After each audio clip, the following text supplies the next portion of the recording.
Hi, this is Larry Hatch, and I'm presenting today 25 new and modern words for success and better communication. These words may not be new to you. I've heard most of them, but I didn't understand all of them until I looked them up, researched them very carefully, and tried to find examples. As a writer, new words and phrases are very important to me, and as somebody who communicates in the business environment with presentations and so on, I found knowledge of these words very important because you don't want words to go over your head when it's your boss or your boss's boss or an important person in the company or in your life using them. You want to be informed, and maybe you don't want to use buzzwords because that puts people off sometimes, but you do want to recognize those words when you hear them. The first word, actually two words that mean the same thing, are kale exit or kale exodus. I guess the kale exit is a little bit like Brexit or Megxit. I think it was originally called kale exodus, and it's the voluntary relocation, moving away of people, particularly in the technology centers, from the state of California to other states they consider more favorable. And as we know, in the let's say 2018 to 2021 so far, there's a massive exodus of both corporations and people, some of them very famous and well known, from the state of California to other states like Texas and Utah and North Carolina, Georgia, New Mexico, Colorado. And the reasons they're leaving are varied. High property taxes, high real estate costs are one of them. The traffic is not so good in most of these areas like San Francisco and Silicon Valley. And some people don't like the political environment, but it usually has to do with money. And in fact, the government of Texas actually has an office devoted to getting people specifically from California to move to Texas. And as you know, some businesses have already done that. And that included Hewlett-Packard, the founder of Silicon Valley. So that's kind of symbolic. The next word is micro-influencer. I knew what an influencer was, or a major influencer, or an important influencer, but I didn't know there was such a thing as a micro-influencer.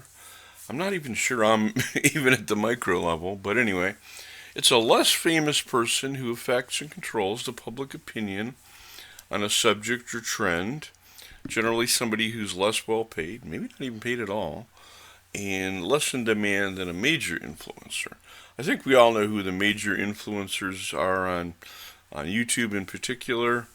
That's where people are making some money with sponsors and so on. Maybe not just from ads, but from sponsors. But the micro influencers are maybe up and coming major influencers, and a corporation does not have to pay them much. Maybe just get them a case of the product and they're away.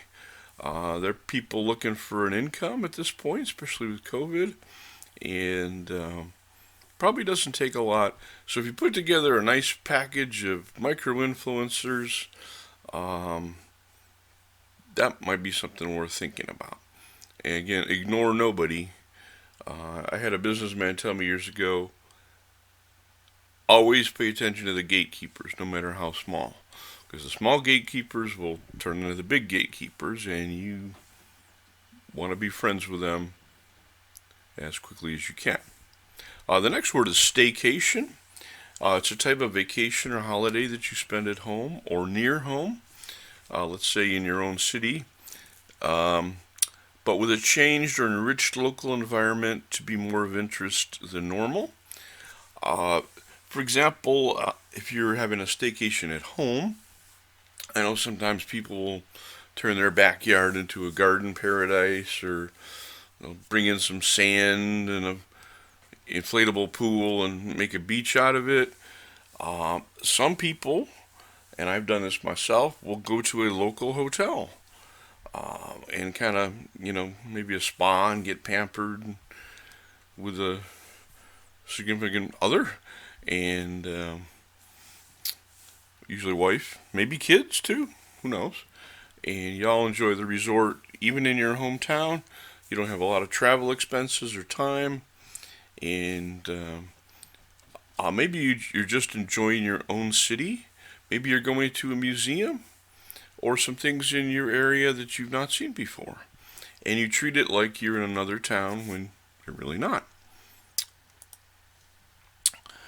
Our next word is Techlash, and it basically means a backlash against technology.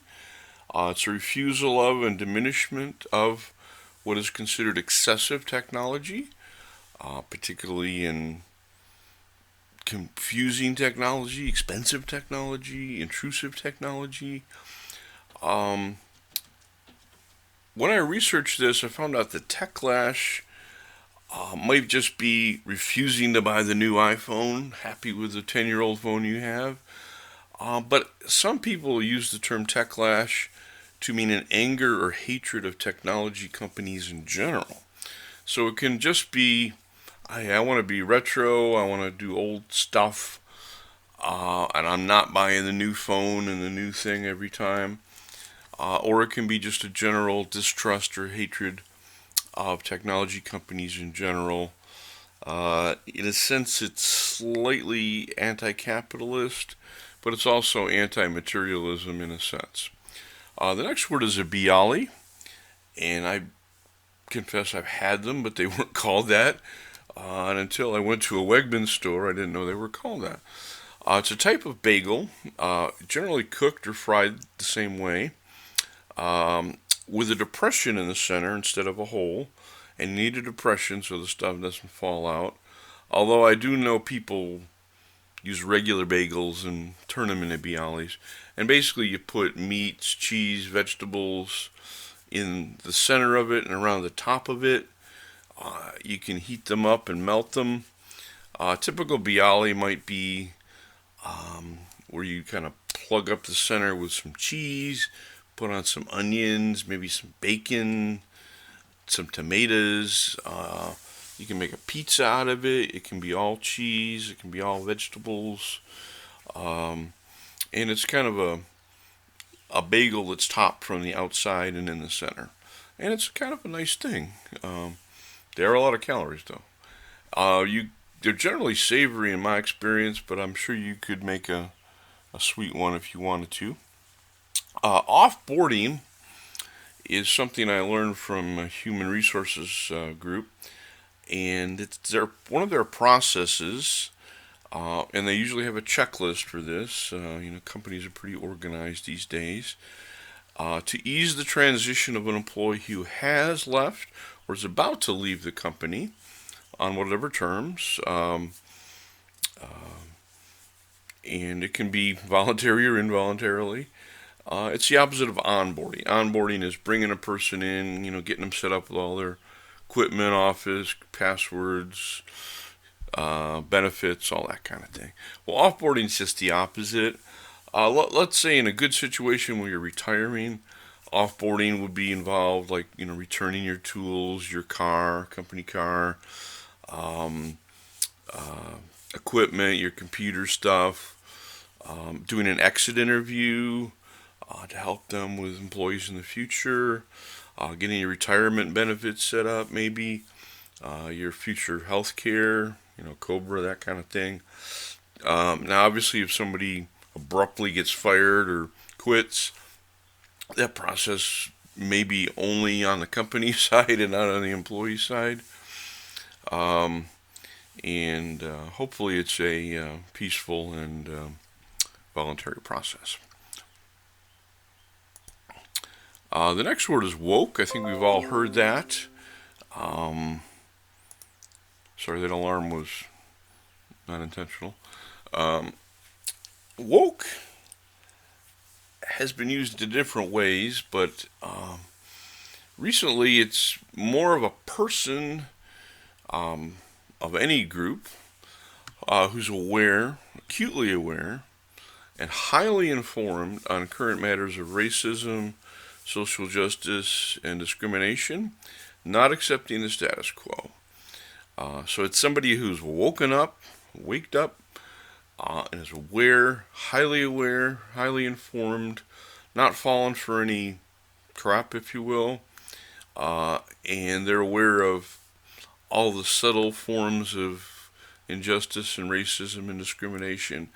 It's generally a term used in the African American community, but it's been used more lately for any kind of discrimination against a marginalized or minority group.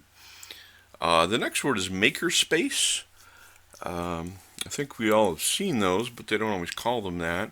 It's a facility or office, sometimes at a university or an entrepreneur center or a community center, with technology to empower people, suitable for creating objects like a 3D printer, molding equipment, maybe special sewing, embroidery equipment, CNC computer, engraving and cutting, fabrication tools, like laser tools, cutting tools, sometimes machine tools, sometimes metalworking tools, casting,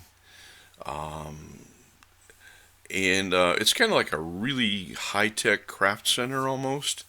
And it's other technologies that generally not available to us in our home. Now you can get a 3D printer in your home for a good one for $1,000 to $3,000, and they're coming down in price. And obviously, a lot of people have sewing machines and that sort of thing. But this is a place with lots of technology for you to explore your maker ability. And makers are people that craft things, usually at a high level, not just art. In fact, this makerspace is often about engineering type things, either as a hobby or as a technology. And there's an intersection between arts and crafts and makers, and so on. And if you go on to eBay or Amazon, that kind of thing, you'll see a lot of products that are 3D printed now. And some of those are done by university students at their facilities. Some are done by entrepreneurs at local facilities. So explore that makerspace if you have a desire to be creative in terms of physical products. Climate justice was a new one to me. It's kind of a branch of social justice that focuses on the impact of climate change on underserved or lower income communities who are historically without much political influence or power or resources. Typically, it's making sure that, let's say, big corporations or even government does not intrude on these vulnerable communities. They're not building a coal plant where it's going to pollute the environment in a small historic minority community or something, or they're not dumping waste there. It's more about climate though than actual hazardous materials, but there's some overlap the way people use it. The next word was actually new to me. I knew what crowdfunding was, but crowd turfing was a new one. It's the process of using inducements or money, usually both, to create large groups of so-called grassroots supporters, such as busing in paid protesters to a political or social event. And there's been a lot of that in the last, 3 or 4 national elections. Grassroots is like, traditionally, homespun, basic people just ranting and raving. Crowd turfing implies more paid or induced things, like, hey, here's a free trip to DC, all expenses paid. Here's a little money. Here's a little whatever to support a cause. It may be a cause that you'd support anyway, but There are a lot of wealthy people who do fund these kinds of things, and I'm not saying they're all negative or bad. Obviously, a lot of people that believe in things may not have the money to travel to an area like Washington, D.C. to protest. They may not be able to afford those generally expensive hotels. So, crowd surfing can be just a means of helping supporters of your cause.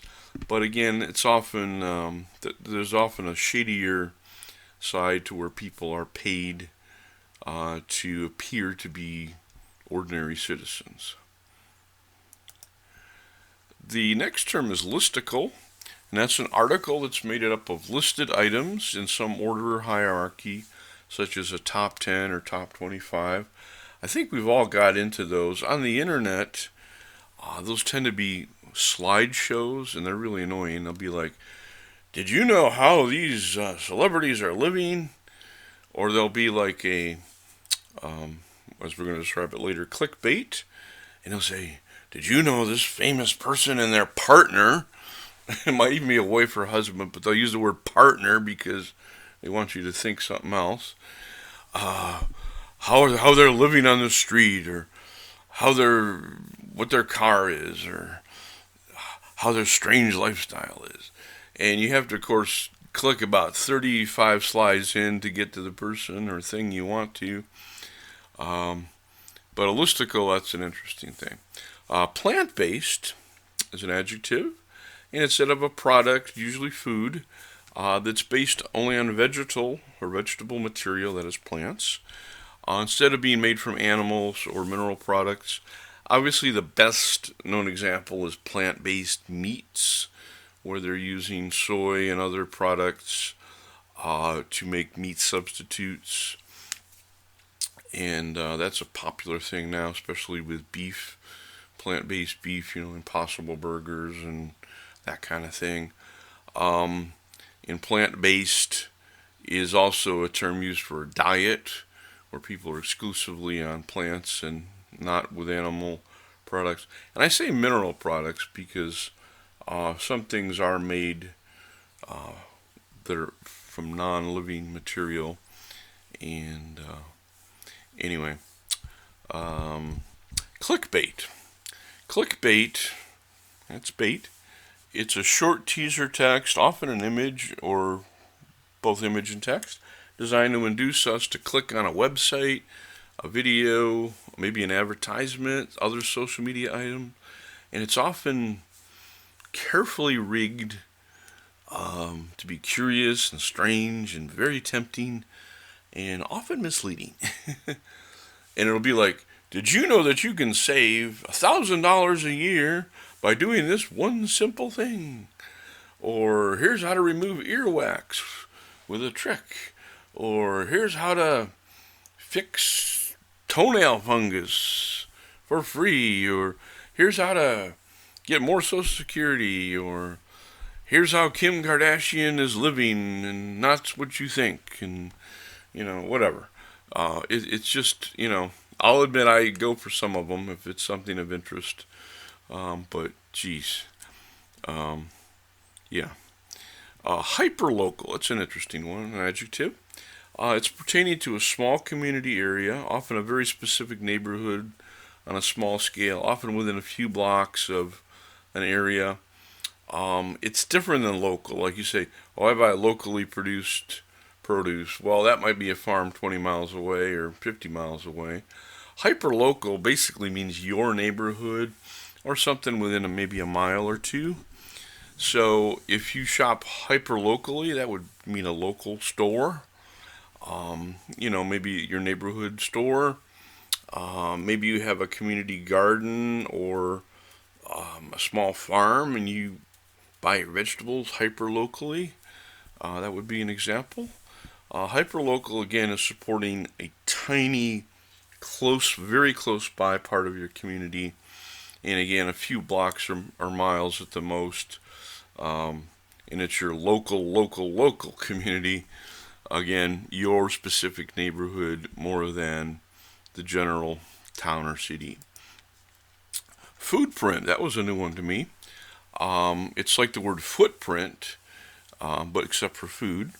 and it said of a person or region's eating habits in relation to the environmental costs for production, transportation, forest clearing, not cleaning, pollution, etc. So your food print is okay if you eat a lot of hamburgers, you're causing rainforests to be cut down for Brazilian cattle production. That meat has to be then transported all the way to the United States or Canada or Europe, causing pollution. There's huge transportation costs if you buy produce from California and in Mexico and you live on the East Coast. Obviously, factories have to process food. That does a lot for the does not do a lot for the environment. That's good. So what really is your food print? Your impact on the environment due to your eating habits. Now, obviously, if you ate exclusively from your own farm or garden, that would be a minimal food print. And if you buy stuff imported from other countries, you're going to have a less desirable food print. Two-factor authentication, known as 2FA, is a security process on computers and websites. It requires two means of gaining access. And a lot of us who work for companies have use that routinely. It's a double level of security. Used to be that you just have a username and password. That's not two factors. You'd actually need two codes, sort of like two passwords, like a PIN number and a password, or a password, and then they'll text you or call you with a code, and you have to enter that code. Where I work, I have a username and a password, and I have a little thing on my desktop that once I put my card in the computer, it recognizes the chip, it'll generate a text code for me that's only good for like 20 seconds, and then I have to put that in with my password. So if somebody did not have my individual laptop, they could not break in without two-factor authentication. A wet market is like a farmer's market or vendor's market. It's typically in third world countries, but not necessarily. And it focuses mainly on live animals or recently killed animals, hopefully fresh. Usually with fresh meat, recently caught fish, and other very perishable items, that might just last hours or days. It's typically said of a third world. Well, they use it for the Chinese markets, where they think COVID came from.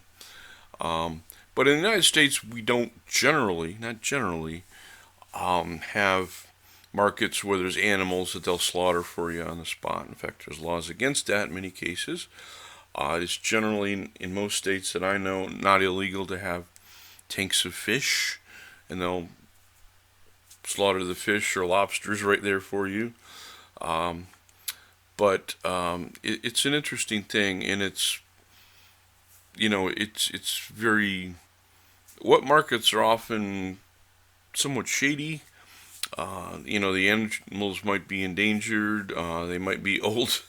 I don't want somebody killing a dog or monkey just because I'm hungry. But that's the shadier side. Generally, a legitimate fish market is not called a wet market. It's called a fish market. So some people do want to avoid this term. A snowflake is a special, unique person who's usually emotionally sensitive, and they're fragile or delicate like a snowflake or an ice crystal. And it's not that they're physically delicate necessarily, although that could come with it. They're more emotionally delicate, and you got to handle them carefully. It's just like holding a snowflake in your hand. Just the warmth and physicality of touching a snowflake, it goes away. So that's an interesting term. It's somewhat derogatory, one would say. Our next term is a false flag. A false flag is a contrived event or story designed to mislead. It's misinformation.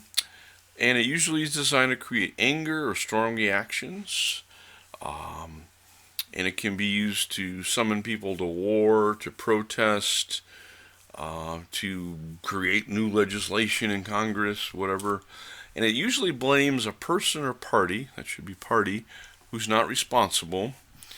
Like some people said, these school shootings were false flags. They didn't really happen, even though we know they did. Other people talk about false flags in terms of international events where they say, oh, so and so gassed so and so, and it might have been the opposite side that gassed them than the one that's claimed, that sort of thing. I'm not really going to give any examples because, we're not really sure which flags are false sometimes and which are not. Um, and it's often to create anger, social anger and unrest, and it often involves things like guns or violence and mistreatment of other people. Microaggression, as opposed to macroaggression, is a subtle or indirect statement or action towards a marginalized group or minority. I suppose it could be towards anybody, but typically it's towards a minority group, intentional or not, and sometimes it's not meant. That proves to be derogatory, insensitive, or hostile, verbally hostile. It's usually a verbal or written thing, not some physical event. That would be a macroaggression.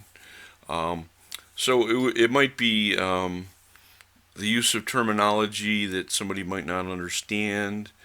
It might be talking down to somebody. It might be just condescending, and we'll get to that in a second. Or unsensitive, and it's a term I'm not really sure I care for because it seems to be overused, and it's probably needs to be scaled back a little bit. Not that these things don't happen, because they do, but microaggressions can be really subtle little things, and they're kind of a way of whacking somebody on the head when they had no intent to be insensitive. And I'll leave it at that. Mansplaining is something, that could be considered a microaggression, I suppose.